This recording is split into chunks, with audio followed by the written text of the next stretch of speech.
Event driven architecture. An event driven architecture uses events to trigger and communicate between decoupled services and is common in modern applications built with microservices. An event is a change in state or an update, like an item being placed in a shopping cart on an e commerce website.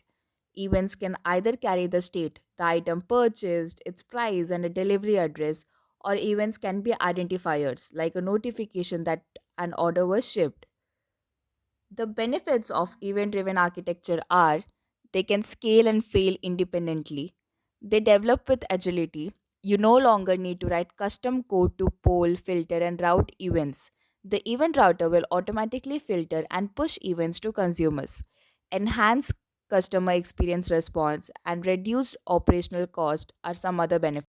Okay, so this is the AWS page. As you can see, here's an example of event driven architecture of AWS. The event router sends the specific event to its location. For example, all the new order requests are sent to the customer relations, all return related queries are sent to the finance system.